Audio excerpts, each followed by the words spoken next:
Сжимайте мотоцикл коленями, чтобы переднее положение работало на вас. Многие новички не добиваются этого. Не сжимая колени и мотоцикл, гонщик меньше чувствует его и более закрепощен. Мотоцикл будет раскачиваться из стороны в сторону и сам определять траекторию движения, вместо того, чтобы слушаться вас.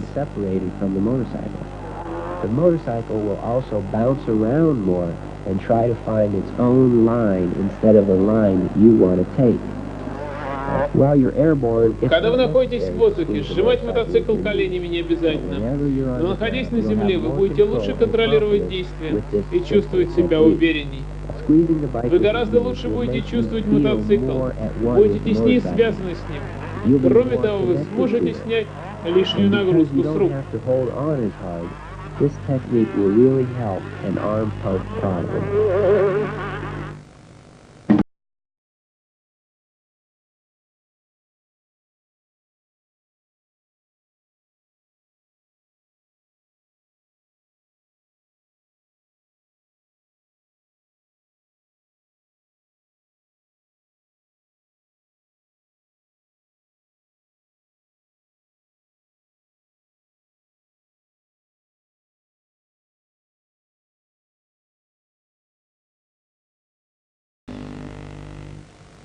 Тренировки в стационарных условиях и на учебной трассе.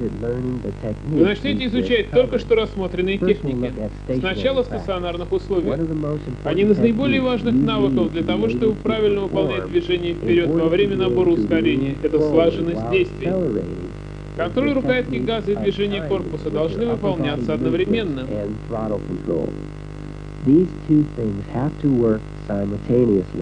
Когда вы наклоняетесь вперед, вы прибавляете газ. И наоборот, убирая газ, вы отклоняетесь назад. Когда вы на земле, колени сжимают мотоцикл. Вы можете сжимать их слабее, когда сидите. В основном вы делаете это стоя. Когда вы много двигаетесь, колени должны скользить вдоль мотоцикла. Когда двигаться не нужно и вы хотите лучше удерживаться, сожмите коленями переднюю часть сиденья. Чтобы не получить травм, чуть расставьте ноги на педалях и сожмите колени. Следите за тем, чтобы ноги не соскальзывали с педалей. В стационарных условиях все это несколько искусственно, поскольку отсутствует сила ускорения.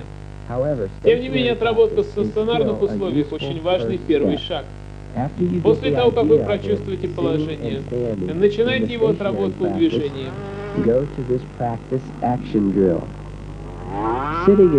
Сидя легче, поэтому начинайте отработку сидя. На длинном и ровном прямом участке пробуйте увеличивать скорость и наклонять корпус. Отрабатывайте данную технику на первой или второй передаче. После ускорения сбрасывайте газ, отклоняйте корпус назад и тормозите, чтобы остановиться. После остановки повторяйте снова, ускоряясь и наклоняясь вперед. Потом начинайте отработку стоя. Увеличивая газ, сжимайте коленями переднюю часть сиденья мотоцикла. Это поможет удерживаться впереди. Затем наклоняйте туловище вперед, участвуя в ускорении. Практикуясь, в итоге вы автоматически будете действовать одновременно, наклоняя туловище и управляя рукояткой газа. Итак, вы посмотрели пример того, что представляет собой новая формула обучения шаг за шагом. Помните, одного только напора недостаточно. Думайте головой и постоянно практикуйтесь. Когда вы сможете действовать автоматически, значит, у вас есть свой стиль вождения. Сколько времени потребуется для обучения новой технике? Это зависит от вас. Одно могу сказать точно. Чем дольше вы будете действовать неправильно, тем больше времени понадобится, чтобы научиться правильной технике. Не думайте, что все получится быстро и сразу. Учитесь и отрабатывайте полученные знания на практике. Очень важно совместить все необходимые навыки для вождения, прежде чем думать о соревнованиях. как и в любом виде спорта. Чтобы добиться результатов, сначала надо изучить основы, а у мотокросса их достаточно много. В качестве примера рассмотрим теннис. Если вы хотите стать хорошим игроком, вы должны изучить все связанные с этим основы. Вы должны начать их отработку на практике. Вот у этого мальчика неправильное представление об улучшении своих навыков теннисиста.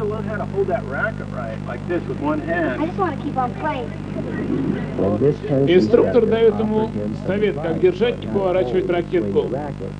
А мальчик отвечает, что хочет играть. Может, это звучит странно, но я встречал много новичков в мотокроссе, которые просто хотели без конца ездить, даже не научившись держаться за рукоятки. Изучение и отработка на практике основ мотокросса ничем не отличается от рассмотренного примера с теннисом. Мальчик сможет двигаться вперед, если начнет изучать правильную технику обращения с ракеткой, начнет играть, и правильные навыки станут выполняться автоматически. В мотокроссе вы обязательно выиграете, если сумеете замедлить скорость и начать изучение правильной техники. Еще одним видом спорта, где совершенно необходимо изучение основ, является дельтапланеризм. Начинающий не сбегает с горы и начинает полет. Он должен знакомиться со всей информацией о полетах и о том, что заставляет дельтаплан лететь. Затем изучить все основы. Я выбрал в качестве примера дельтапланеризм, потому что если вы не научитесь действовать правильно, то вы труп. Количество жертв среди дельтапланеристов гораздо выше, чем в любом другом виде спорта. Основная причина – желание слишком быстро прогрессировать. Поэтому для дельтапланеризма разработан наиболее эффективный процесс обучения. Сначала они привыкают к снаряжению в стационарных условиях. Потом они передвигаются с дельтапланом по земле. Затем на безопасном участке они отрабатывают взлет и мгновенное приземление. Я надеюсь, вы поняли идею.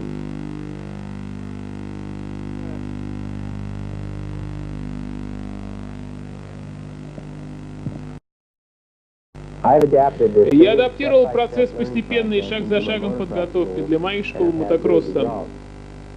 Получены прекрасные результаты. Теперь такая же подготовка будет использоваться в видеофильмах. Мотокросс — опасный вид спорта. Новая методика обучения гораздо безопаснее. Но я пользуюсь ей не только поэтому. Она обеспечивает наилучший результат. Думайте головой. Научитесь прежде всего этому, а потом уже действуйте руками.